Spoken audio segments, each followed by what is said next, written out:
Hello everyone. Last topic crop वाले के बारे में हम लोग जो पढ़ रहे हैं, क्रॉप प्रोटेक्शन पढ़ा हमने, crop variety improvement, crop production improvement हम लोगों ने डिस्कस किया। अगला टॉपिक है कि आपको हर स्टेप पे क्या करना है, अपनी क्रॉप को प्रोटेक्ट करना है, तो वो इसमें हम पढ़ेंगे क्रॉप प्रोटेक्शन मैनेजमेंट। आपको किस तरीके से मेक श्योर करना है कि क्रॉप खराब ना हो। क्रॉप खराब 3 वजह से हो सकती है, वीड की वजह से, पेस्ट की वजह से या डिजीज की वजह से। वीड का मतलब क्या होता है? वीड का मतलब होता है आपके क्रॉप लैंड पर कोई ऐसा प्लांट जो रिक्वायर्ड नहीं है, जिसकी जरूरत नहीं है, लेकिन वो सॉइल का न्यूट्रिएंट कंज्यूम कर रहा है, तो उसको हम क्या कहते हैं? Weed, unwanted plant. Along with crop sometimes some other plants also grow up, जिसकी जरूरत नहीं होती है, उसको क्या कहते हैं हम? वीड। वीड क्या करते हैं? न्यूट्रिएंट्स यूटिलाइज करने लगते हैं सॉइल से, जो एक्चुअल में हमारी क्रॉप के लिए है। तो सॉइल से न्यूट्रिएंट की कमी हो रही है, समझ रहे हो? तुम्हारे हिस्से का खाना कोई और खाएगा तो तुम्हें थोड़ी ना न्यूट्रिएंट मिलेगा। वैसे ही अगर तुम्हारी क्रॉप का न्यूट्रिएंट कोई और प्लांट खाएगा तो आपको उस प्लांट को हटाना है। एग्जाम्पल्स, जो भी नोट्स यहाँ पर आपको स्लाइड में मैं प्रेजेंट कर रही हूँ वो भी आपको कॉपी करने हैं, उसके अलावा एग्जाम्पल्स भी लिखने हैं। तो एग्जाम्पल है, देखिए ज़ैंथियम, ये एक प्रकार का वीड कहलाता है। पार्थेनियम, गाजर घास कहते हैं जिसे, कैरेट ग्रास भी कहते हैं, कैरेट ग्रास पार्थेनियम का दूसरा नाम है। This is also a weed. Xanthium को गोखरू भी कहा जाता है, गोखरू। एंड उसके अलावा साइपेरिनस, इसे मोठा भी कहते हैं हिंदी में। So these are some example. They compete for food, they take up space, compete for food, space, nutrients, etc. इसीलिए अगर आपको अच्छा हार्वेस्ट चाहिए, फॉर गुड हार्वेस्ट, आपको रिमूवल ऑफ वीड करना पड़ेगा। Removal of weeds from cultivated land is essential. और ये कब करना है? अर्ली स्टेजेस में कर लो, ज्यादा बेहतर है। During early stages of crop growth. तो ये आप ध्यान रखेंगे वीड के बारे में। मैंने आपको बताया कि वीड किस तरीके से प्लांट को नुकसान पहुंचाता है। वीड कंट्रोल के क्या मेथड्स हैं? वीड को कैसे, आप अपने लैंड को कैसे वीड से बचा सकते हो? तो एक तरीका है वीडीसाइड। क्या करो आप? लैंड पर वीडीसाइड स्प्रे करो, जिसकी वजह से वीड खत्म हो जाए, लेकिन वो क्रॉप को हार्म नहीं करे। या फिर मैन्युअली अप्रूट भी करते हैं फार्मर, उखाड़ते भी हैं खुद जाके, है ना? तो क्रॉप को अगर आप समय से बोओगे, समय से उसकी हार्वेस्टिंग होगी, अगर आप लैंड का मेंटेनेंस करोगे, तो फिर वीड का असर जो है, नुकसान जो है वो कम होता है। उसके अलावा एक बहुत इंपॉर्टेंट होता है मेथड ऑफ क्रॉपिंग। जैसे कि अगर आप इंटर क्रॉपिंग या क्रॉप रोटेशन का इस्तेमाल करते हैं तो भी क्या होगा? वीड से आप छुटकारा ला सकते हो, दिला सकते हो अपने लैंड को। ये एक तरीका है वीड कंट्रोल मेथड, वीड को कंट्रोल करने का। आप वीडीसाइड स्प्रे करो या मैन्युअली अप्रूट कर सकते हो। दूसरा चीज जिससे आपके क्रॉप लैंड को नुकसान होता है वो है पेस्ट। पेस्ट का मतलब होता है बहुत सारे इंसेक्ट या पेस्ट होते हैं जो क्रॉप को अफेक्ट करते हैं अलग अलग तरीकों से। जैसे कि वो फ्रूट का हिस्सा, लीफ का हिस्सा, स्टेम का हिस्सा काट के खा के चले गए, है ना? स्टेम और रूट के अंदर भी चले जाते हैं, प्लांट का जो सेल सैप है उसको सक करते हैं और प्लांट को डिस्ट्रॉय करते हैं। तो इस तरीके से जो पेस्ट है वो अटैक करते हैं। अभी अलग अलग जगह पे मैं बोल रही हूँ, रूट से, स्टेम से, लीफ से अटैक कर सकता है, ये अलग अलग तरीकों से अफेक्ट करते हैं। अल्टीमेटली ईल्ड को रिड्यूस करते हैं, they reduce yield, they reduce production. तो ये अच्छी बात नहीं है। पेस्ट कंट्रोलिंग मेथड क्या है? पेस्टिसाइड्स और इंसेक्टिसाइड स्प्रे कर दो आप, ताकि जर्म्स मर जाएं। समय समय पे क्रॉप को चेक करना चाहिए, ताकि ऐसा ना हो कि जब वो अलार्मिंग रेट पे बढ़ जाए तब आपका ध्यान जा रहा है, ये नहीं करना है हमें, है ना? उसके अलावा क्रॉप रोटेशन एक मेथड है। इसके पहले मैंने जो आपको बताया था, क्रॉप रोटेशन और इंटर क्रॉपिंग वीड के लिए। पेस्ट से बचने के लिए क्रॉप रोटेशन है कि आप अगर समय पर क्रॉप रोटेशन हो रहा है तो फिर वो बेहतर होता है पेस्ट से कंट्रोल के लिए। कई बार समर प्लोइंग भी इम्पोर्टेंट होता है वीड और पेस्ट से। समर प्लोइंग मतलब कि आप सीजन के जस्ट पहले क्या करोगे, जो सॉइल है उसको अच्छे से प्लो करोगे, मिट्टी जो है नीचे वाली ऊपर आएगी, जिसको कहते हैं, क्लास 8th में आपने थोड़ा सा इसके बारे में पढ़ा है, वो जब प्रोसेस होगी सही तरीके से तो आपका लैंड जो है वो सेफ रहेगा। देखिए तीसरा है डिजीज। माइक्रो ऑर्गेनिज्म से जो होता है उसे कहते हैं डिजीज। फंगस, बैक्टीरिया, वायरस का अटैक होता है क्रॉप पर तो उसे कहते हैं, तो मैंने आपको बताया पेस्ट, ये होता है किसी इंसेक्ट की वजह से। दूसरा होता है वीड, अनवांटेड प्लांट। और तीसरा है डिजीज, जो हो सकता है बैक्टीरिया, फंगस या वायरस की वजह से।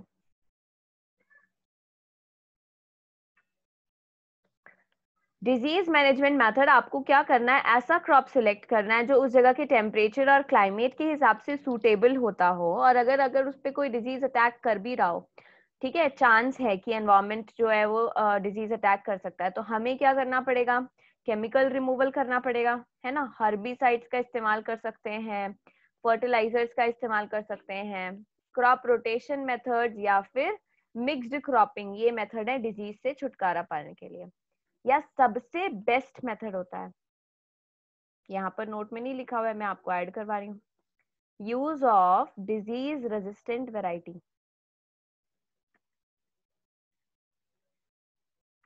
क्रॉप वेराइटी, अगर आपकी क्रॉप वेराइटी ही डिजीज रेजिस्टेंट है तो आपको इतना टेंशन लेने की जरूरत ही नहीं पड़ेगा, है ना। So the use of disease resistant varieties stands of great importance here. Two questions come in mind. What is summer plowing? Ploughing आपने, मैंने जैसे अभी बताया, मिट्टी को मिक्स करना इस तरीके से कि नीचे वाली फर्टाइल लेयर ऊपर आ जाए। So fields are ploughed, fields are plowed deep in summer to destroy weeds and pest. This is summer plowing. तो ये एक क्वेश्चन आता है, what is summer plowing? उसके बाद आपको क्या करना है, डिजीज से बचने के लिए आप क्या क्या कर सकते हो, ये तो एक चीज हो गई, लेकिन एक और तरीका होता है बायोलॉजिकल मेथड। एक नोट पॉइंट आप लास्ट में ऐड करेंगे, स्मॉदर क्रॉप क्या होता है,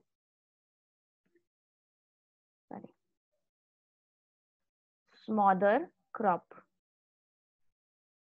बीच बीच में कुछ क्रॉप्स लगाई जाती हैं, ठीक है, और वो crops, some crops do not allow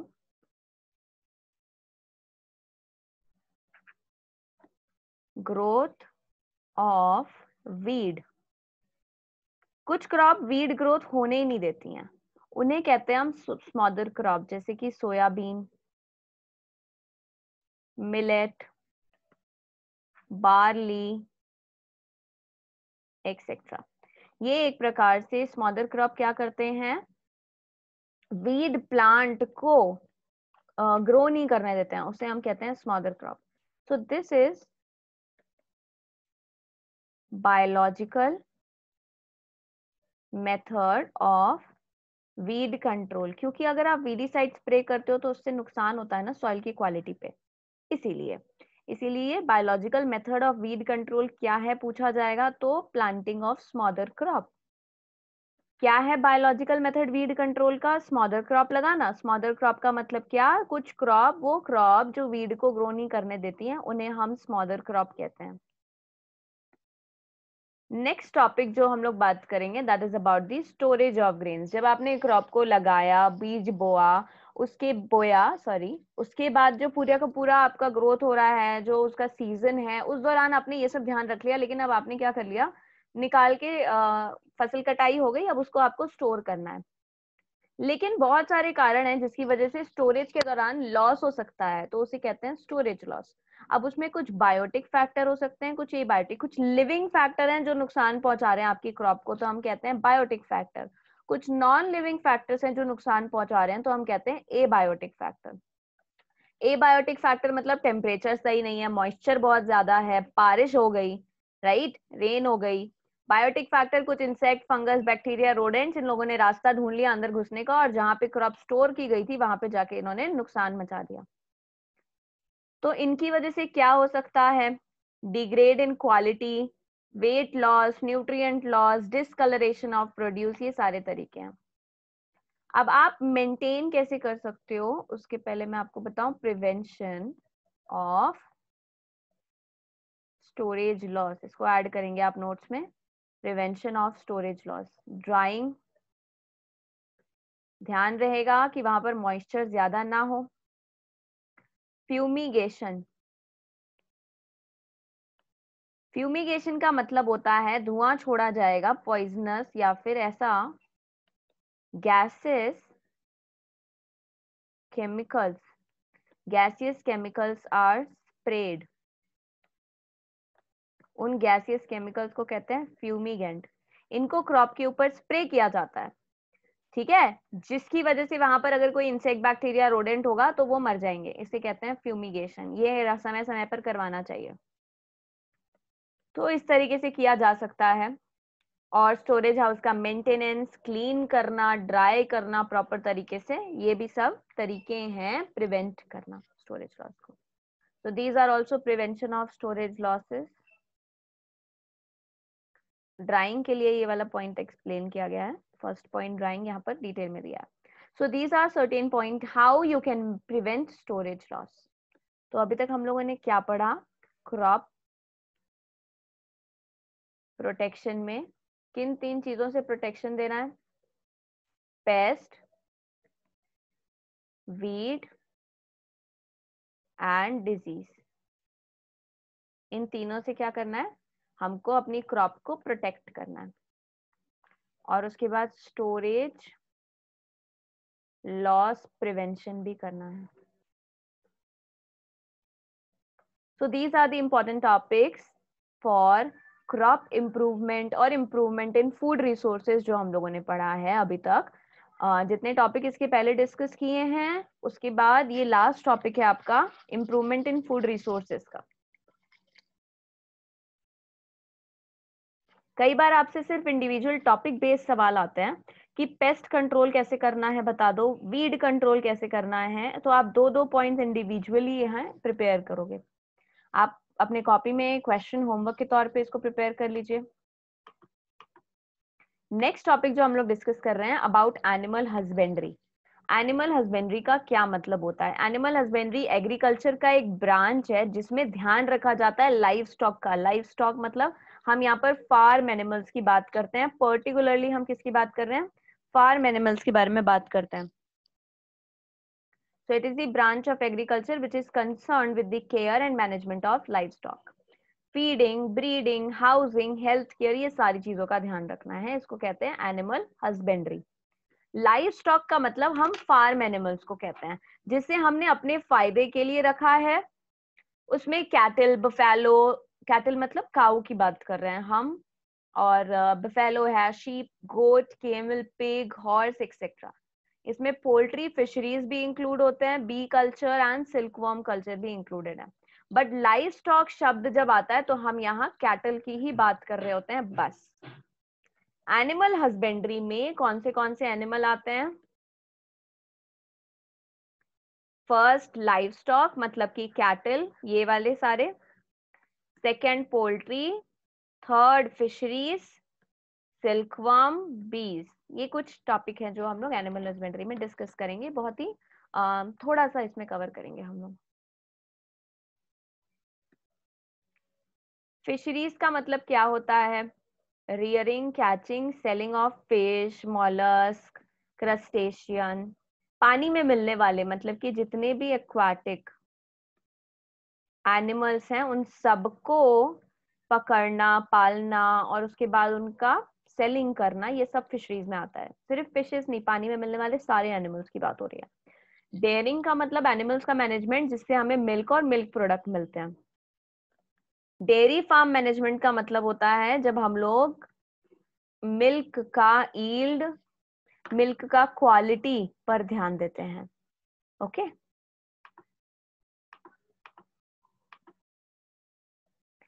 70% जो पॉपुलेशन है लाइव स्टॉक का वो इंडिया और चाइना में है, लेकिन कंट्रीब्यूशन वर्ल्ड फार्म प्रोड्यूस में केवल 25% है।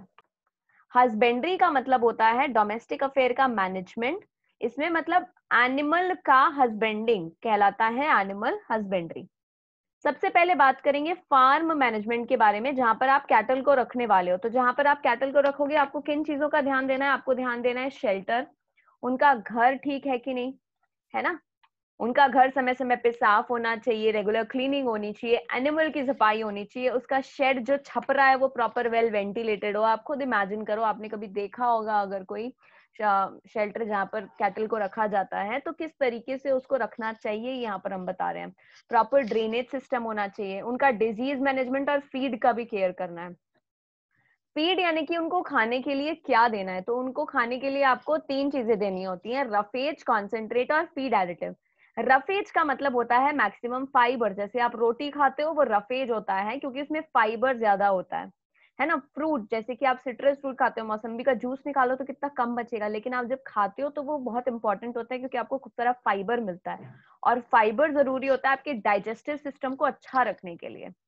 ठीक है, तो रफेज का मतलब जिसमें फाइबर ज्यादा होता है, न्यूट्रिएंट कम होता है। कॉन्सेंट्रेट का मतलब जिसमें न्यूट्रिएंट ज्यादा होता है, कॉन्सेंट्रेटेड है न्यूट्रिएंट बट फाइबर में कम होता है। Example cotton seed, oil cake और कुछ सीरियल ग्रेन्स, ये सारी चीजें। फीड एडिटिव का मतलब इसमें माइक्रो न्यूट्रिएंट्स होते हैं, ठीक है, माइक्रो न्यूट्रिएंट्स होते हैं जो ग्रोथ प्रमोट करते हैं, उसके अलावा वाटर भी इनको देना होता है। सो हमने फार्म मैनेजमेंट में शेल्टर बता दिया आपको, शेल्टर में क्या ध्यान रखना है, उसके अलावा रेगुलर विजिट होना चाहिए वेट का, एक डॉक्टर का।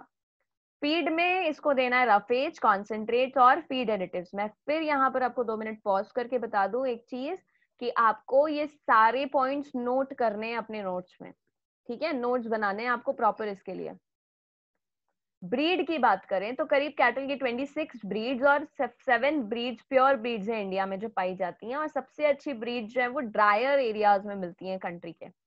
यूटिलिटी के आधार पर कैटल को 3 भाग में बांटा जाता है। वो ब्रीड जो मिल्क प्रोड्यूसिंग है, बेहतर मिल्क प्रोड्यूस होता है, उसे कहते हैं मिल्च ब्रीड। वो ब्रीड जो हार्ड वर्क के लिए इस्तेमाल की जाती है उसे कहते हैं ड्रॉट ब्रीड। और जनरल यूटिलिटी का मतलब वो ब्रीड जो मिल्क प्रोड्यूसर भी अच्छी होती है और वो अच्छा हार्डवर्क के तौर पे भी इस्तेमाल होती है, तो उसे कहते हैं जनरल यूटिलिटी या डुअल पर्पस ब्रीड। जैसे कि ये एग्जाम्पल है 4 मिल्च ब्रीड के, यहाँ पर मैंने आपको ड्रॉ दिया है, इसको ड्रॉ नहीं बनाना कॉपी में, और फोटो इसमें से काट के तो नहीं लगा पाओगे, नाम लिख लेना, लेकिन इसलिए मैंने फोटो दिखाया ताकि एक इंप्रेशन रहे दिमाग में। गिर, साहिवाल, रेड सिंधी, देओनी, ये मिल्च ब्रीड है, यानी कि ये मिल्क प्रोडक्शन के लिए रेज की जाती हैं, ठीक है, इनका ध्यान रखा जाता है मिल्क प्रोडक्शन के लिए, इनकी हस्बेंडिंग की जाती है ताकि इनसे मिल्क ऑब्टेन कर सकें। कुछ बफेलो की ब्रीड यहाँ पर एग्जाम्पल दी है, मुर्रा एंड सूरती। अब देखिए कुछ एग्जॉटिक कैटल ब्रीड है। एग्जॉटिक कैटल ब्रीड और इंडियन कैटल ब्रीड में बहुत अंतर होता है। इनका मिल्क प्रोडक्शन एग्जॉटिक का जो है वो ज्यादा होता है, मात्रा में ये ज्यादा होता है, लेकिन क्वालिटी वाइज अगर देखा जाए बेहतर मिल्क जो है वो हमारी इंडियन ब्रीड्स का होता है, ठीक है। ये एग्जॉटिक ब्रीड है जर्सी, होल्स्टिन फ्रीसियन, ब्राउन स्विस और रेड डेन। एग्जाम्पल्स नोट करेंगे आप। कैटल फार्मिंग क्यों करना है? क्योंकि हमें डेयरी प्रोडक्ट मिलते हैं, मीट मिलता है ना, इनका मीट भी कंज्यूम किया जाता है बहुत सारे पार्ट्स ऑफ द वर्ल्ड में। लैंड मैनेजमेंट, ये ग्रेस करते हैं और वीड से बचाते हैं हमारे लैंड को।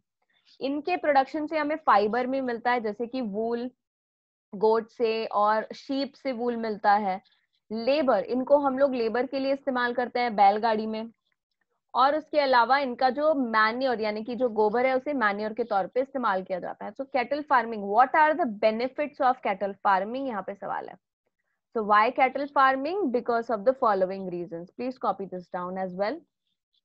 कुछ कॉमन कैटल डिजीजेस के नाम मैंने यहाँ पर आपको दिए हैं, वायरस से होने वाले डिजीज, बैक्टीरिया से होने वाले, फंगस से होने वाले और पैरासाइट से होने वाले।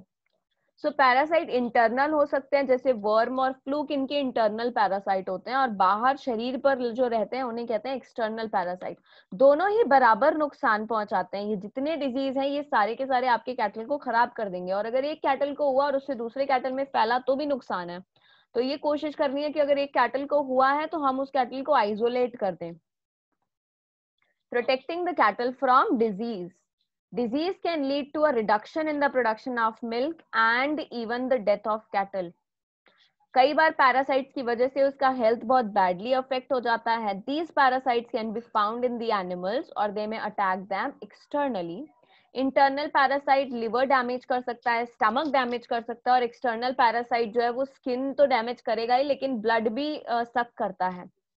तो स्किन डिजीज के साथ क्या होने लगता है, आपका कैटल एनीमिक हो जाएगा, और अगर इस दौरान उसको कोई और बीमारी अंदर से आ गई तो ब्लड नहीं है, ब्लड कम हो गया तो फिर लड़ने की क्षमता कम हो गई उसके पास।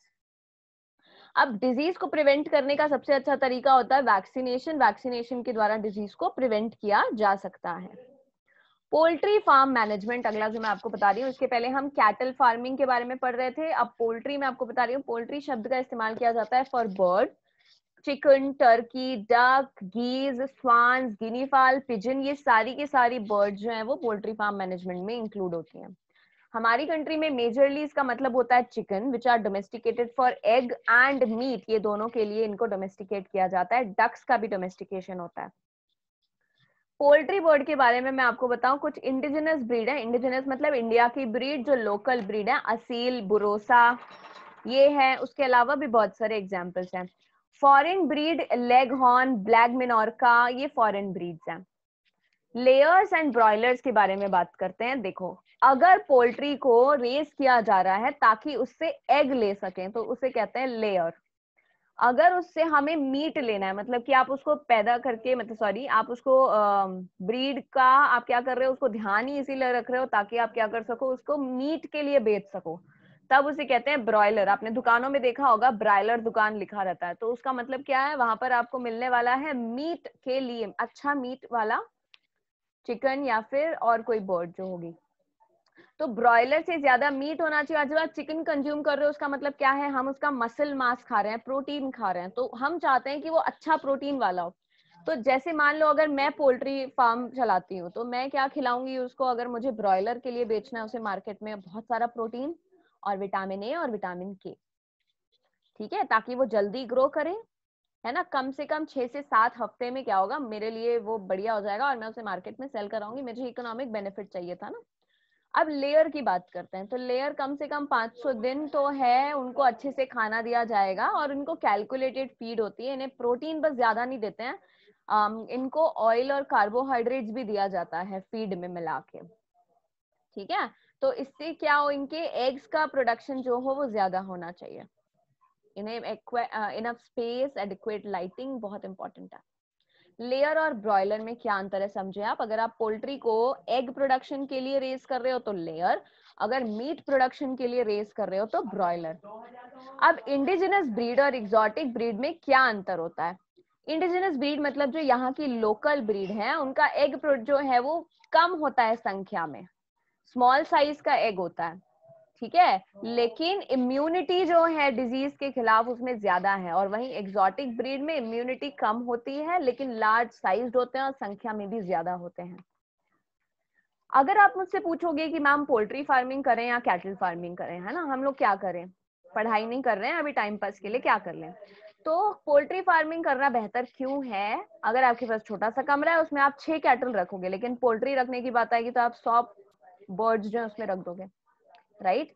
और आपने इन्वेस्टमेंट कम किया, कैटल तो बहुत महंगे आते हैं, 15,000, 20,000, 40,000, इतने महंगे एक कैटल आएगा। लेकिन पोल्ट्री में आपको इतना आपको क्या करना है, इतना कैपिटल नहीं देना, इतना पैसा नहीं देना है, आप कम पैसे से स्टार्ट कर सकते हो और आपको जल्दी फायदा मिलेगा। मतलब आपको 4 महीने के अंदर आपको पैसा आने लगेगा, है ना। लेकिन आप कैटल फार्मिंग करोगे तो आपको पहले उसको पाल पोस के बड़ा करना पड़ेगा, बहुत सारा ध्यान रखना पड़ेगा, ज्यादा स्पेस दे रहे हो उसको, समझ रहे हो। मेंटेनेंस रिक्वायरमेंट पोल्ट्री फार्मर को कम है। बहुत सारे लोग तो लाइसेंस भी नहीं मांगते हैं बहुत सारी जगह पे। अगर मान लो मैं आज घर में 4 मुर्गी लाके रखने लगूं और उसके अंडे बेचूं तो वो भी अलाउड है। और देसी मुर्गी का अंडा तो बढ़िया 13 रुपए, 14 रुपए, 16 रुपए का भी बिकता है। तो फिर अच्छी चीज है ये। एम्प्लॉयमेंट अपॉर्चुनिटीज मल्टीपल लेवल पे, बहुत सारे फार्मर फार्मिंग के अलावा साइड बाय साइड इसको करते हैं क्योंकि ये जल्दी इकोनॉमिकली बेनिफिट देता है। अगला टॉपिक है एपीकल्चर। एपीकल्चर मतलब हनी बी, ठीक है। हनी बी को हम क्या करते हैं, कल्चर करते हैं। और यहाँ पर देखिए स्पीशीज है, Apis indica, Apis florea, Apis dorsata. India की small Indian bee Apis indica, little Indian bee Apis florea, European bee Apis mellifera, giant bee Apis dorsata, Apis adansonii is the African bee. इसमें से most commonly जो honey bee को culture किया जाता है, यानी कि हम आर्टिफिशियली एपियरी बनाते हैं, वो जो मधुमक्खी का छत्ता है वो तो नेचुरल वाला है, लेकिन अगर मुझे कल्चर करना है तो मैं आर्टिफिशियली ऐसे वुडन बॉक्स में एपियरी बनाती हूँ और वहां पर हम क्या कर सकते हैं, एपीकल्चर कर सकते हैं। Honey is a food of high nutritive value. आप जब एक हनी बी का सोशल ऑर्गेनाइजेशन देखोगे तो आप देखोगे कि क्वीन और वर्कर ये दोनों क्या होती हैं, फीमेल होती हैं, और ड्रोन क्या होता है, मेल होता है। सो क्वीन फीमेल है, वर्कर फीमेल है, लेकिन इसमें से क्वीन ही है जो फर्टाइल फीमेल होती है और एग ले करती है, और वर्कर जो है वो स्टेराइल फीमेल होती है एंड एग ले नहीं करती है, do not lay eggs. Drone is male और इसका एक ही काम होता है, टू फर्टिलाइज द क्वीन। ये है social organisation of honey bee colony में। आप साइज के आधार पर देखो, तीनों में अंतर देख सकते हो, जितने काम है वो सारे काम वर्कर भी करती है, इसीलिए उसे वर्कर भी कहते हैं। और क्वीन का केवल एक काम होता है, egg laying, that is all. ठीक है, ये देखिए ये आर्टिफिशियल एपियरी, ऐसे वुडन बॉक्सेस में हम लोग क्या करते हैं, हनी कलेक्ट करना है हमें, तो हम इस तरीके से काम करते हैं। एक और बहुत इंपॉर्टेंट पॉइंट ध्यान रखो, गलत मत समझना इस बात को, हनी पहला इंपॉर्टेंट प्रोडक्ट नहीं होता है, मेन प्रोडक्ट होता है इनका बीज वैक्स, और सेकेंड इंपॉर्टेंट प्रोडक्ट होता है हनी। ठीक है, बीज वैक्स कमर्शियली जो है वो ज्यादा इंपॉर्टेंट प्रोडक्ट होता है। When we talk about ma'am apiculture क्यों करना है, क्या मिलेगा, बीज वैक्स मिलेगा और हनी मिलेगा। नेक्स्ट टॉपिक है फिशरीज। फिशरीज जो है फूड के लिए प्रोटीन रिच, हाईली न्यूट्रिशियस और इजीली डाइजेस्टेबल होते हैं। एक्वाटिक एनिमल्स में मतलब सब जगह पे ये आपको अवेलेबल है, फ्रेश वाटर में, समुद्र में, सब जगह पे। इसमें बहुत सारे टर्म होते हैं। एक्वा मतलब पानी होता है, ठीक है, एक्वा मतलब पानी होता है। अगर आप पानी से सब, पानी में जो भी मिल रहा है वो निकाल रहे हो आप, चाहे वो प्लांट हो चाहे वो एनिमल हो, तो उसे कहते हैं एक्वा कल्चर। अगर आप सिर्फ फिशेस निकाल रहे हो तो वो कहलाएगा पिसीकल्चर। ठीक है, मतलब कि आप बस फिशेस के लिए कल्चर कर रहे हो तो दैट इज पिसीकल्चर। अगर आप वाटर से मिलने वाली सारी चीजें, mollusc, crab, lobster, shrimp, prawn, fishes और फिर पानी वाले प्लांट्स भी, जो बहुत ही सारी इंटरनेशनल डेलिकेसीज होती हैं, बहुत ही महंगा मिलता है फूड, है ना, जो सी ग्रासेस होती हैं उसको सजा के देते हैं, ऐसे मास्टर शेफ में देखा होगा आपने कभी अगर तो। So that all is coming under aqua culture. ठीक है, पिसीकल्चर मतलब फिशेस बस के लिए है।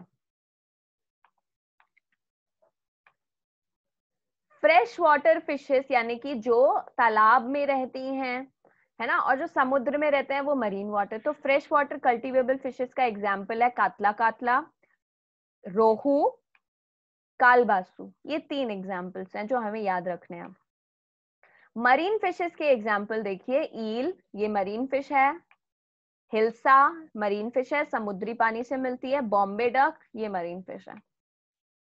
कैप्चर फिशरी और कल्चर फिशरी में क्या अंतर होता है, देखो ये पानी है, वाटर बॉडी है, यहाँ पर फिश थी,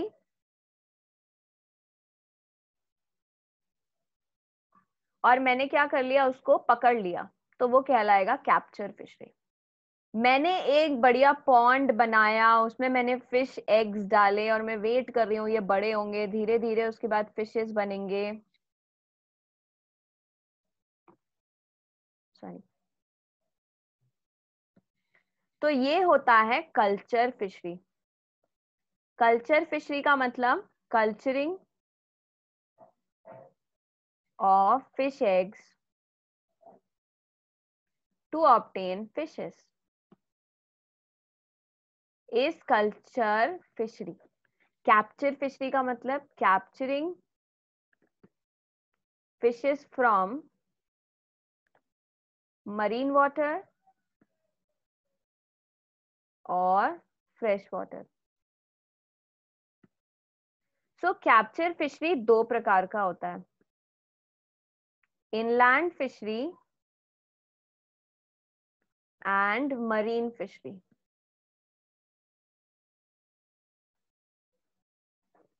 It is of two types.